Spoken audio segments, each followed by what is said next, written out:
बोलिए भारत माता की, भारत माता की, भारत माता की। छत्रपति शिवाजी महाराज की, छत्रपति शिवाजी महाराज की, छत्रपति शिवाजी महाराज की। आज के इस हमारे कार्य समिति के समापन समारोह में मंच पर उपस्थित हमारे बहुत ही जुझारू और कर्मशील, संवेदनशील और मेहनती अध्यक्ष श्री चंद्रशेखर बावनकुले जी, हमारे बहुत ही प्रिय और महाराष्ट्र की जनता के दिलों में बसे हुए ऐसे हमारे यशस्वी उप मुख्यमंत्री भाई देवेंद्र फडणवीस जी, हमारे राष्ट्रीय महामंत्री जो मेरे साथ दिल्ली में संगठन का काम देख रहे हैं, आपके ही बीच से विनोद तावड़े जी, हमारे प्रभारी श्री सी.टी. रवि जी, हमारे राष्ट्रीय सह संगठन मंत्री और यहाँ के संगठन की देखभाल करने वाले ऐसे हमारे शिव प्रकाश जी, आज जिनका आपको मार्गदर्शन मिला हमारे महामंत्री तरुण चुग जी, भारत सरकार में मंत्री हमारे नारायण राणे जी, हमारे राव साहब दानवे जी, मंत्री भी और पूर्व में अध्यक्ष भी, बहन विजया राहतकर जी, राष्ट्रीय मंत्री, बहन पंकजा मुंडे जी, हमारे राष्ट्रीय मंत्री, सुनील देवधर जी, हमारे राष्ट्रीय महामंत्री, हमारे मुंबई प्रदेश के अध्यक्ष और मेरे साथी श्री आशीष शेलार जी, महाराष्ट्र सरकार में मंत्री और मेरे बहुत पुराने साथी सुधीर मुगंटीवार जी, जिनके साथ मैंने युवा काल में काम किया और अभी महाराष्ट्र सरकार में मंत्री श्री चंद्रकांत दादा पाटिल जी, जयभान सिंह पवैया जी सह प्रभारी, गिरीश महाजन जी जो हमारे मंत्री हैं, सम्मानित मंच, यहाँ जिनके साथ मुझे कैबिनेट में काम करने का मौका मिला ऐसे हमारे पूर्व मंत्री वरिष्ठ नेता प्रकाश जावड़ेकर जी, हमारे राम नायक जी, सांसदगण, हमारे वरिष्ठ सांसदगण, विधायकगण, विधान परिषद के सदस्यगण, जिला परिषद के अध्यक्षगण, मंडल और मोर्चों के अध्यक्षगण, सभी हमारे वरिष्ठ पदाधिकारी बंधु, आज इस समापन समारोह में मुझे आप सबके साथ जुड़ने का मौका मिला है। सबसे पहले तो जिस गर्मजोशी के साथ आपने मेरा स्वागत किया और आप जिस जोश और ऊर्जा के साथ मैं देख रहा हूं, उसके लिए आप सबका हार्दिक अभिनंदन है, स्वागत है। मुझे आज महाराष्ट्र की धरती पर आने का मौका मिला है, जो संतों की भूमि है, जो वीरों की भूमि है, जो सामाजिक न्याय दिलाने के लिए अपना जीवन लगाकर सामाजिक चेतना जगाने की धरती है और सांस्कृतिक उत्थान की दृष्टि से काम करने वाले हमारे संतों की भूमि को मैं नमन करता हूं और अपनी बात को प्रारंभ करता हूं। मित्रों, आज दिन भर आपने पहले छत्रपति शिवाजी महाराज के बारे में, उनके छत्रपति और उनके राज्याभिषेक के समय से लेकर 350 साल पूरे होने पर सुधीर मुगंटीवार जी के द्वारा योजना के बारे में आप लोगों ने आज चर्चा की है। बाद में शिव प्रकाश जी ने आपके सामने बूथ सशक्तिकरण के बारे में भी चर्चा की है और हमारे तरुण चुग जी ने आपके सामने रूपरेखा रखी है कि 9 साल में 30 मई से लेकर 30 जून तक आप किस तरीके से संगठन के काम को चालना देंगे और साथ ही साथ फिर आगे आपने महाराष्ट्र के विकास के लिए जो एनडीए की सरकार है, भारतीय जनता पार्टी और हमारे शिवसेना की जो सरकार है, उसने जो कार्य किए हैं उसके बारे में एक आपने प्रस्ताव भी पारित किया और आपने सरकार का अभिनंदन भी किया। इसके लिए भी मैं आपको बधाई देता हूं। बाद में देवेंद्र जी ने आपके सामने रूपरेखा रखी कि किस तरीके से वो सरकार को चला रहे हैं और किस तरीके से सामने वाले के विचार और आचार यानी आचार विचार दोनों किस तरीके से कमजोर होते जा रहे हैं और अगर वैचारिक पृष्ठभूमि पर देखा जाए तो हिपोक्रेटिक वर्ल्ड की दृष्टि से देखा जाए तो वह धाराशाही होते जा रहे हैं और अपने ही कहे बातों पर वो गिरते चले जा रहे हैं, वो टूटते चले जा रहे हैं। मित्रों, हम जब महाराष्ट्र की चर्चा करते हैं तो मुझे हमेशा, क्योंकि मैं बीजेपी की हिस्ट्री को जब देखता हूं तो मुझे मुंबई का वो अधिवेशन के अटल जी के वाक्य याद आ जाते हैं। अंधेरा छटेगा, सूरज निकलेगा, कमल खिलेगा, वह कमल खिलता हुआ मैं देखता हूं। इसलिए ऐसे महाराष्ट्र में जब मुझे आने का मौका मिलता है तो नई ऊर्जा भी आती है, नई ताकत भी आती है। कल से मैं महाराष्ट्र के प्रवास पर हूं। मुंबई में हम लोगों ने कई कार्यक्रम किए, बूथ पर जाने का भी मौका मिला, पन्ना प्रमुख से भी मिलने का मौका मिला, अगाड़ी के हमारे सदस्यों के साथ भी मिलने का मौका मिला। कई विषयों के बारे में चर्चा हुई और उनके साथ हम लोगों ने बहुत से विचार को आत्मसात किया। लेकिन मैं आप सब लोगों से एक बात जरूर कहना चाहता हूं कि यह ठीक है कि अभी ये समापन का सत्र है और आप सब लोग अपने अपने घर जाएंगे और काम में जुटेंगे, लेकिन मैं हमेशा सब लोगों से कहता हूं कि हम पॉलिटिकल प्राणी हैं, हम राजनीतिक प्राणी हैं और राजनीतिक प्राणी सिर्फ लीक पर चले यह आवश्यक नहीं है। उसके मन का, अंतःकरण का विचार हमेशा जागृत रहना चाहिए, हमेशा उसको सोचना चाहिए। और मैं चाहूंगा कि जब आप अपने अपने घरों की तरफ अग्रसर हों तो इस बात पर जरूर विचार कीजिएगा कि 4-4 पीढ़ियां खप गईं, मंजिल दिखती थी लेकिन मंजिल तक पहुंचने की उम्मीद थी, लेकिन पहुंचने में रास्ता कितना कवर करना था इसका उनको अंदाजा रहता था। आज जब आप अपने घर को जा रहे हैं तो आप मंजिल हासिल करके जा रहे हैं और मंजिल को लेकर के आप जा रहे हैं, ये आपको समझ। अब जब तक आप ये अंतर नहीं समझिएगा, क्योंकि होता क्या है, जब उजाला आ जाता है तो अंधेरे की कीमत नहीं समझ में आती या अंधेरे की कमी समझ में नहीं आती। अगर अंधेरे को याद रखोगे तो उजाले को हमेशा संभाल के रखोगे, इस बात को समझना चाहिए। इसलिए उन 4 पीढ़ियों को नमन करते हुए आज हमको, हमारे पीछे महाराष्ट्र के उप मुख्यमंत्री बैठे हैं। मेरी भी 40 साल की राजनीतिक जीवन गुजर गई। 25 साल तक तो हम भी कहीं सरकार के नजदीक नहीं दिखते थे इस यात्रा में, लेकिन आज हमारी सरकारें हैं और एक नहीं 15 सरकारें हैं। आज 303 एमपी हैं, 93 हमारे राज्यसभा के सदस्य हैं।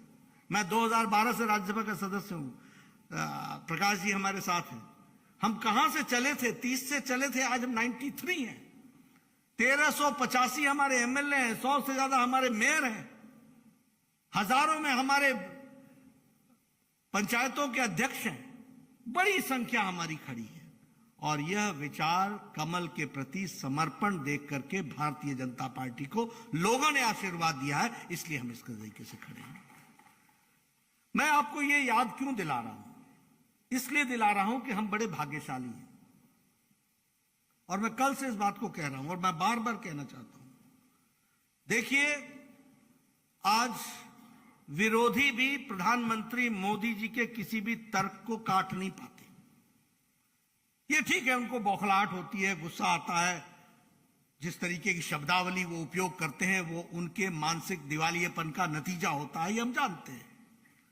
लेकिन वो उनकी नीतियों को, वो जो अकाट्य है उसको कोई काट नहीं पाता।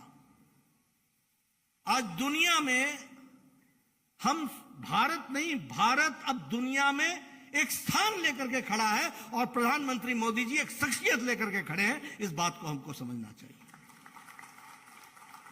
बातें बड़ी छोटी हैं लेकिन मैं हमेशा याद दिलाना चाहता हूं, 100 बार मोदी जी विदेश गए, 60 कंट्रियों का दौरा किया।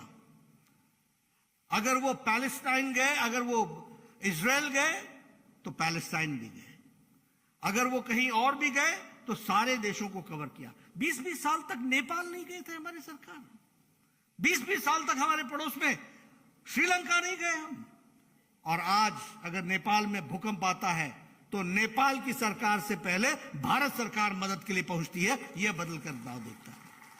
आज अगर श्रीलंका में कोई आर्थिक तंगी आती है तो भारत दोनों हाथ फैला करके उनके मदद के लिए तैयार मिलता है। और अगर मैं अंतर्राष्ट्रीय जगत की दृष्टि से बोलूं तो आप देखिए, इससे पहले की G20 की बाली की बैठक में क्या बोला था प्रधानमंत्री जी ने कि यह युद्ध का वक्त नहीं है, और इसको दुनिया ने सकारा। यह मैं इसलिए कह रहा हूं कि अंतर्राष्ट्रीय क्षेत्र में आज भारत की छवि किस तरीके से बनी है, और हम भाग्यशाली हैं कि वह नेता भारतीय जनता पार्टी के नेता नरेंद्र मोदी जी। मैं अंतर्राष्ट्रीय जगत की दृष्टि से बात करता हूं।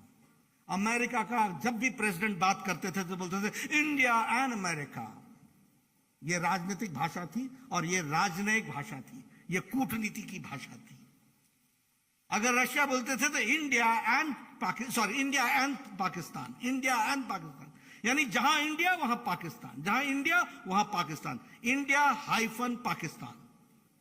अगर यूरोप का कोई देश आता था बोलता था यस इंडिया एंड पाकिस्तान, यानी ये दोनों बराबर के देश हैं। 2014 के बाद अंतर्राष्ट्रीय जगत में कोई भी इंडिया के साथ पाकिस्तान को नहीं जोड़ता। इंडिया निकल गया, पाकिस्तान रह गया जहां रहना है। This is the difference. और ये मैं कूटनीति की भाषा बता रहा हूं, राजनीतिक भाषा बता रहा हूं, राजनयिक भाषा बता रहा हूं। जो एम्बेसडर्स इस्तेमाल करते हैं वो भाषा में बता रहा हूं, क्योंकि उनको समझ में आ गया कि इंडिया और पाकिस्तान अब हम कर नहीं सकते। इंडिया की ताकत कहां पहुंच गई। आज अगर हम, अभी चर्चा हो रही थी, बहुत से विषयों के बारे में चर्चा हुई, लेकिन हां इसमें कोई दो राय नहीं कि हमने ब्रिटेन जिसने हमको 200 साल राज किया उसको भी हम पछाड़ करके अब 5वीं सबसे बड़ी इकोनॉमी बन गए। और प्रधानमंत्री मोदी जी के सामने पूर्व प्रधानमंत्री कैमरून भाषण में कहता है time is not far when we will have a prime minister of Indian origin, और today Rishi Sunak is the prime minister of Great Britain. और इससे भी आगे बढ़िए, ऋषि सुनक क्या कहते हैं? ऋषि सुनक कहते हैं time is not far when India will become the 3rd largest economy, तीसरी सबसे बड़ी शक्ति बनेगी। कभी सोचा था भारत ने कि 400 एयरबस और बोइंग की ऑर्डर करेगा?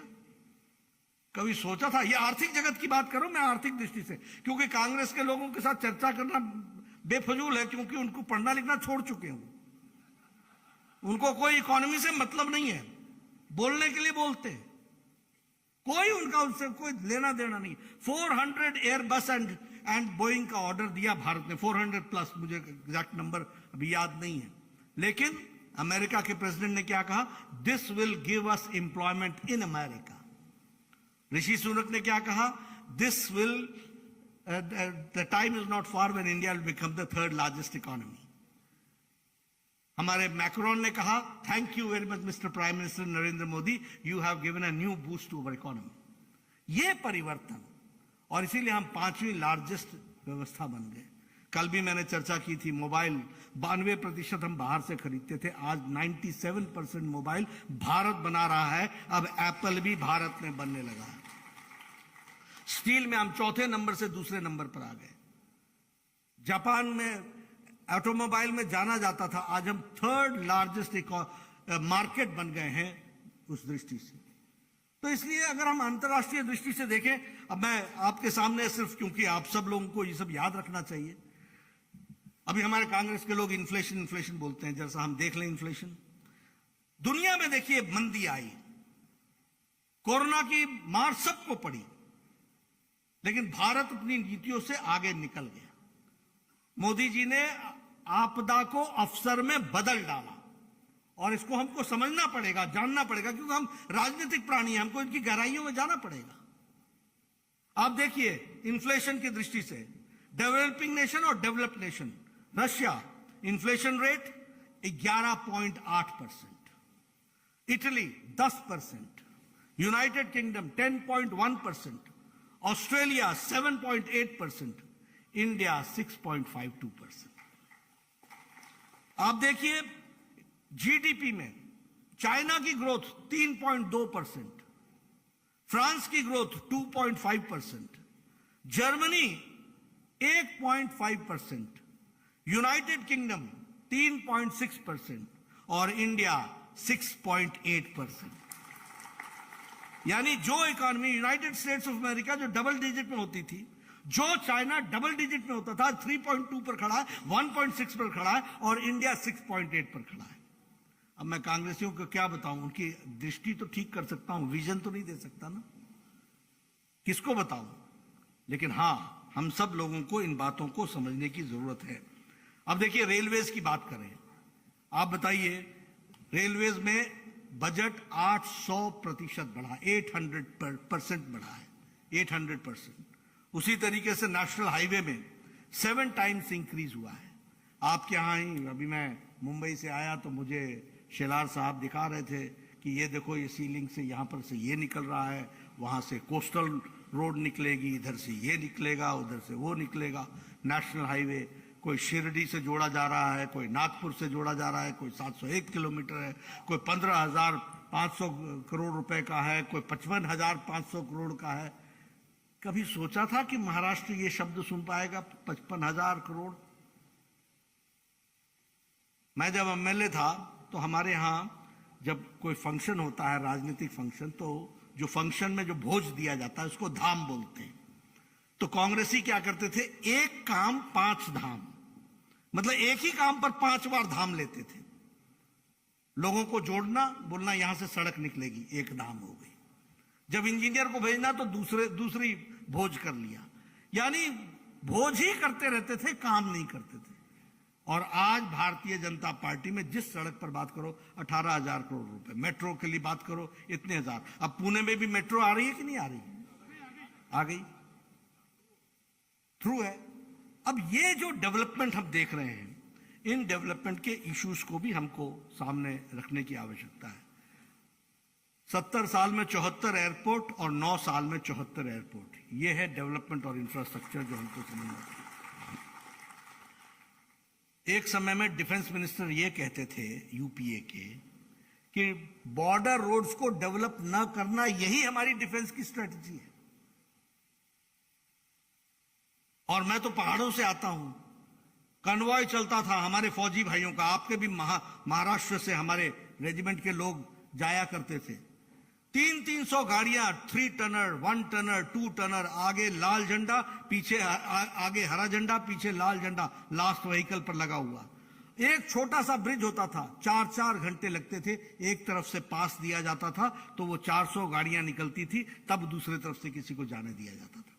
आज 1000 किलोमीटर की सड़क double lane with double bridge facility के साथ खड़ी है। यह बॉर्डर रोड पर 7 से 8 घंटे के अंदर हम बॉर्डर पर पहुंच सकें, यह स्थिति आई है। और उसके लिए 43% बजट का इंक्रीज किया गया है। तो मैं ये सारी बातें आपके सामने, वंदे भारत ट्रेन की बात कर रहा हूं तो शोलापुर, मुंबई, सायनगढ़, शिरडी, नागपुर, बिलासपुर, ये और वंदे भारत ट्रेन नहीं है, ये भारत के नए भारत का एस्पिरेशन का रूप है, जिसको हमको देखना चाहिए, उसका वो स्पिरिट। तो ये जो डेवलपमेंट है सारी, यह डेवलपमेंट किसके द्वारा हुई है, उसके कौन पार्ट एंड पार्सल है? उसको करने वाले हमारे मोदी जी हैं। अगर हमारे यहां देवेंद्र फडणवीस है तो हम कार्यकर्ता हैं जिसके समय में वो काम हो रहा है, इसका भी हमको श्रेय लेना चाहिए, इसको भी हमको समझना चाहिए। अब जहां तक महाराष्ट्र की बात है, मैंने उसके बारे में बहुत सी चर्चाएं सुनी, देखी, की, लेकिन हां, इसमें भी कोई दो राय नहीं है कि आप लोगों ने भी विकास की दृष्टि से एक बहुत बड़ा कार्य को आगे बढ़ाया है। लगभग 225 प्रोजेक्ट्स को आप लोगों ने 2 लाख करोड़ रुपए की दृष्टि को लग करके उसको आगे बढ़ाया है।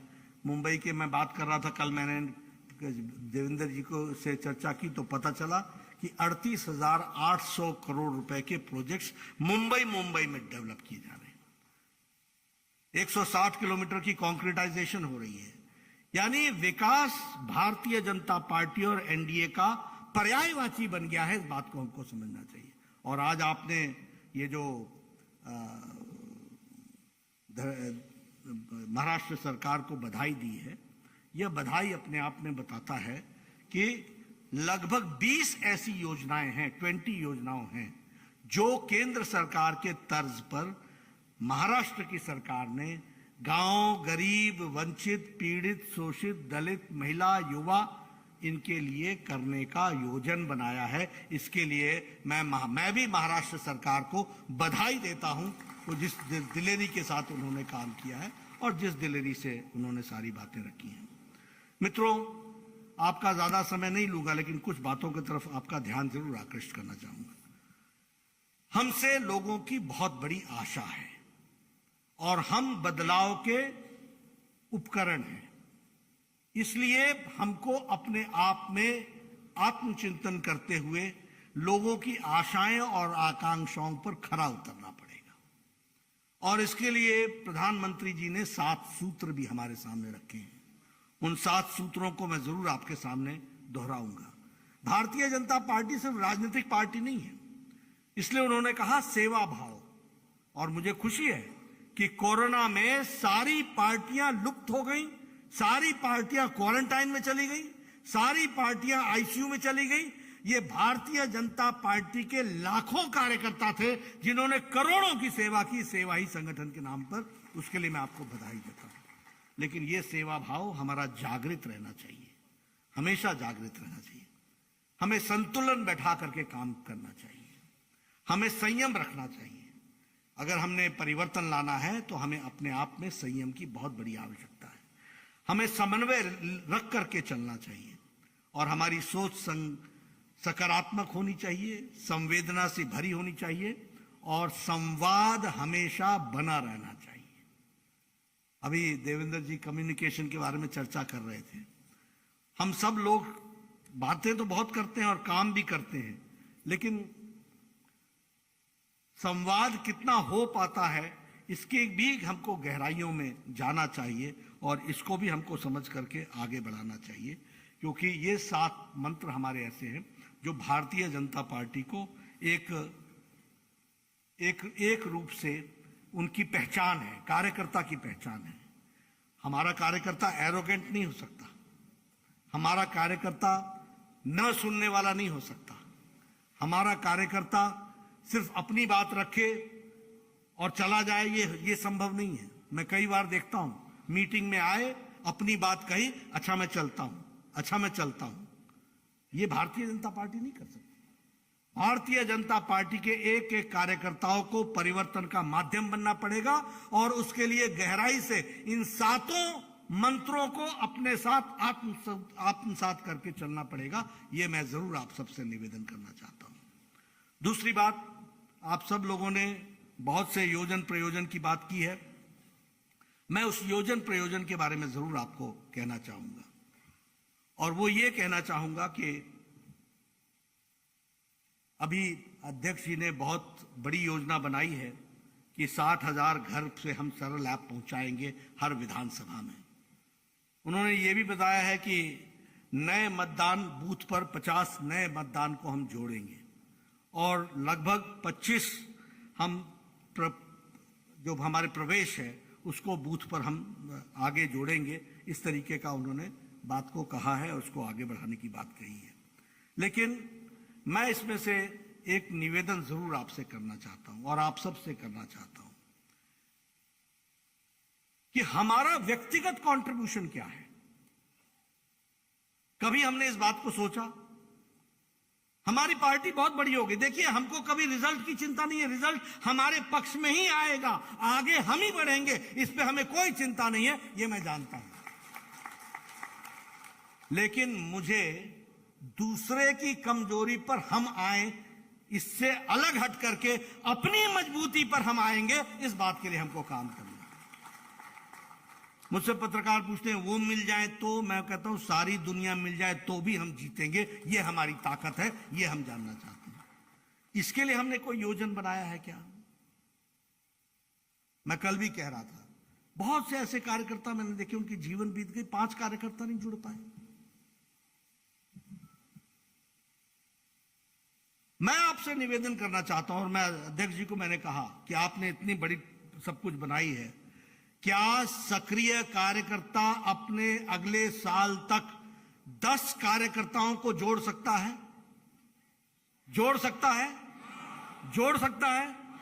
मैं इसको मॉनिटर करूंगा। हर सक्रिय कार्यकर्ता के साथ 10 नाम और 10 समाज के नाम अलग अलग होने चाहिए, एक ही समाज का नहीं होना चाहिए। महिला भी चाहिए, युवा भी चाहिए, हर एक जाति से चाहिए, ओबीसी भी चाहिए, दलित भी चाहिए, ट्राइबल भी चाहिए। ऐसे 10-10 नाम हम भारतीय जनता पार्टी के साथ जोड़ सकते हैं। और देखिए, आपको ही खुशी होगी, आपको फक्र होगा जब वो कहेगा कि मुझे फलाने राम जी ने हमारे को पार्टी से जोड़ा था और मैं आज दिन तक पार्टी से जुड़ा हूं। मैं ये आपको आह्वान करना चाहता हूं कि आप इसको जरूर कीजिए। अध्यक्ष जी अगर इसको जोड़ेंगे अपने प्रोग्राम में तो मुझे अच्छा लगेगा, क्योंकि हम रुकने वाले नहीं हैं। देखिए, हम लोगों ने खुश हो जाना या संतुष्ट हो जाना ये हमारे स्वभाव में नहीं है। न हम रुकेंगे, न हम संतुष्ट होंगे। हम आगे के आगे लक्ष्य रखते ही चले जाएंगे। जिस दिन पन्ना प्रमुख सरल ऐप में आ जाएगा, आज 10,40,000 बूथ हैं, हम 7,80,000 तक पहुंचे, 8,40,000 तक पहुंचे हैं। हमें 10,40,000 तक पहुंचना है, लेकिन 8,40,000 बूथ पर भी अगर पन्ना प्रमुख बन गया है तो पन्ना समिति बनाने के लिए हमको आगे बढ़ चलना है और उसको हमको पूरा करना है। हम रुकना नहीं, हमें आगे बढ़ना है। और मैं संगठन की बात कर रहा हूं। राजनीतिक मुद्दे मैंने आपके सामने रख दिए। हमारा विरोधी भी हमारा काट नहीं कर सकता, हमारा विरोधी भी हमको उस दृष्टि से नहीं देख सकता। और क्या बात करूं आपके महाविकास अघाड़ी की और इन लोगों की, मैं क्या चर्चा करूं। आप बताइए, 2.5 साल में इन्होंने विकास के काम रोके कि नहीं रोके? आप बताइए, क्या ये हमारी जिम्मेवारी नहीं है कि हम एक एक गांव में जाके बताएं कि एमवीए के आने का मतलब है महाराष्ट्र का नुकसान और एनडीए का आने का मतलब है महाराष्ट्र का विकास और उत्थान। यह बात हमको बतानी होगी। क्या हम तर्क के साथ इसको रख नहीं सकते? देखिए, पॉलिटिकल लीडर वही है जो एजेंडा सेट करता है। पॉलिटिकल लीडर वो नहीं है जो एजेंडा सुन करके उसमें अपने आप को समावेश कर लेता है। हमें मालूम है कि हमारे विरोधी हमारे बारे में 4 बातें करेंगे, लेकिन हमको एजेंडा सेट करना है। अब आपको मैंने इन्फ्लेशन के बारे में बात की। हमारा विरोधी कैसे खड़ा होकर के बात कर सकता है? आज तक किसी प्रधानमंत्री ने रोजगार मेला लगाया? आज तक किसी ने किसी को 75,000 अपॉइंटमेंट लेटर्स दी? क्या ये हमारी बुलंदियां नहीं है? क्या हम लोगों ने हमारे नेता ने काम नहीं किया? इसको आगे बताना हमारा काम है कि नहीं? आप बताइए ना, किसी ने भी किया? और कहा है कि 10 लाख सरकारी नौकरियां अपॉइंटमेंट लेटर हाथ में थमा करके देंगे। ये इस बात को हम पूरा कर रहे हैं। और हमारे सामने वो लोग बात करते हैं जिन्होंने 30 साल की राजनीति गरीबी हटाओ पे गुजार ली और लोगों को और गरीब कर दिया। और आज अति गरीबी में भारत 1% से भी कम आ गया है। हम नहीं बोल रहे, इंटरनेशनल मॉनिटरी फंड बोल रहा है कि इंडिया की गरीबी, अति गरीबी 1% से कम आ चुकी है। 80 करोड़ की जनता को, आपके यहां 4 करोड़ की जनता को 5 किलो गेहूं, 5 किलो चावल, 1 किलो दाल मिल रहा है। कोई भूखा नहीं सो रहा है। क्या ये बात हमको गांव में, बस्ती में, हर एक जगह बताने की आवश्यकता नहीं है? क्या हमको इसको नीचे तक पहुंचाना हमारी जिम्मेवारी नहीं है? आप 12,000 रुपए किसानों को दे रहे हैं और मेरे ख्याल से शायद आपके यहां किसानों की संख्या किसान सम्मान निधि में 1 करोड़ है। यानी 6,000 प्रधानमंत्री जी का और 6,000 हमारे शिंदे साहब और देवेंद्र फडणवीस जी का। 12,000 किसानों को मिल रहा है। क्या ये परिवर्तन नहीं है? और ये किस कारण से है? ये इस कारण से है कि ये सत्ता में है, इसलिए वो जब सत्ता में थे तो क्या हाल था वो भी आपको बताना पड़ेगा। ये सारी जो कमियां हैं, जिस तरीके से उन्होंने सारी चीजों को रोका, वो सारी चीजें आपको बतानी पड़ेंगी। अभी मैं पढ़ रहा था तो मुझे ध्यान में आया कि बाला साहब ने कहा था कि अगर मुझे कांग्रेस, हिंदू हृदय सम्राट बाला साहब ठाकरे जी ने कहा था कि अगर मुझे कांग्रेस पार्टी के साथ जाना पड़े तो उस दिन मैं शिवसेना बंद कर दूंगा। और सच में उन्होंने वो वाली तो बंद हो ही गई। अब तो वही शिवसेना है जिसके लिए बाला साहब खड़े थे। तो इस बात को भी हमको समझना चाहिए और जानना चाहिए और लोगों के सामने ये सारी बातें रखनी चाहिए। आज किस तरीके से हम लोग विकास की दृष्टि से आगे बढ़े हैं। अब आप बताइए, राहुल गांधी जी वीर सावरकर पर जिस तरीके की टिप्पणी करते हैं, क्या ये टिप्पणी करने के पश्चात ये टिप्पणी वीर सावरकर जी पर टिप्पणी है या महाराष्ट्र के स्वाभिमान पर टिप्पणी है? देश के स्वाभिमान पर टिप्पणी है, राष्ट्रीयता पर टिप्पणी है। ऐसे लोग राजनेता बनकर के घूमे। मुझे कोई, ठीक है, वो प्रजातंत्र राज है, वो आए जाएं सब कुछ करें, लेकिन चीजों की गहराई तक इन सब चीजों को ले जाना हमारी जिम्मेवारी है। मैं दंग था, मैं देवेंद्र जी को पूछा करता, मैं इसलिए सब ये बातें आपको याद दिला रहा हूं कि दिन कैसे बदलते हैं उसको भी ध्यान में रखिए। मतलब एक पुलिस ऑफिसर पैसा इकट्ठा करने के लिए टेररिज्म का जोर दिखा करके जिस तरीके से उसने जो योजना बनाया था, वो भी आपके सामने, मैं नाम नहीं लेना चाहता हूं, आप अंदाजे से समझिए। एक गृह मंत्री 1 साल तक जेल में रहता है, एक अभी भी जेल में है, मंत्री से पूर्व मंत्री हो गया, कोई शर्म नहीं, कोई चिंता नहीं। और ये लोग राजनीति में हमसे प्रश्न खड़े करते हैं, ये लोग राजनीति की दृष्टि से हमारे साथ चर्चा में आते हैं। मित्रों, भारतीय जनता पार्टी पूरी ताकत के साथ विकास के दृष्टि से आगे बढ़ने के लिए अग्रसर है, और उसमें हम सब लोग इस बात के लिए तय माने कि ऐसे लोगों को का पर्दाफाश करना, उनको नीचे चीजों को बताना, ये हमारी जिम्मेवारी होगी।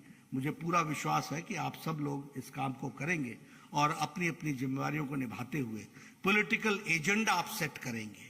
मैं अपने कार्यकर्ताओं को देखता हूं, बहुत भोले हैं, बहुत अच्छे हैं,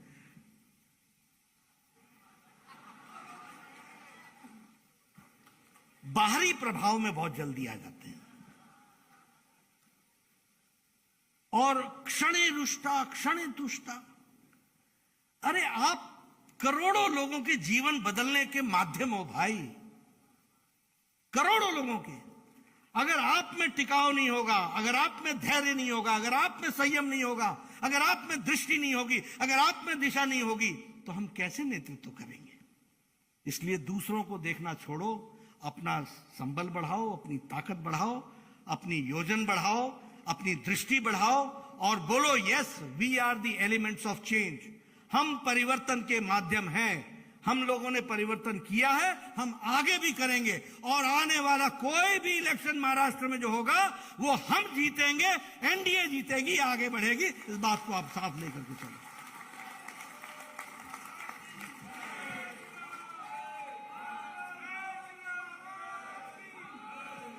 और फिर मैं कहने के लिए नहीं कह रहा हूं, उत्तर प्रदेश में जब पहले कांग्रेस और समाजवादी मिले, बाद में मायावती और वो मिल गई, बोली बड़ा भारी कॉम्बिनेशन है।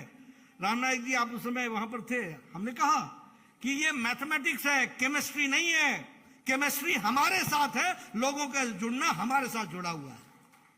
आपको घर घर जाना पड़ेगा, आपको गांव गांव जाना पड़ेगा, आपको हर घर में जाकर दस्तक देनी पड़ेगी, और आपको उनकी बात सुनकर अपनी बात को तर्कपूर्ण ढंग से रखना पड़ेगा। इसलिए जब आप ये इस काम को करेंगे, आपका अपना स्थान बढ़ेगा, आप पार्टी को भी आगे बढ़ाएंगे, आप उसके माध्यम बनेंगे। इसलिए अपना हम परिवर्तन करें, सोचें, समझें। ईश्वर ने बहुत समझ करके आपको ये जिम्मेवारी दी है, सबको मिलती नहीं है, यह भी आप समझिए। इसलिए हम वो प्रिविलेज लोग हैं जो परिवर्तन के माध्यम के कारण बनकर के यहां मौजूद हैं। आपके हाथों में महाराष्ट्र का भविष्य है, आप उसको संभाल के आगे बढ़ाएंगे। इन्हीं शब्दों के साथ बहुत बहुत धन्यवाद।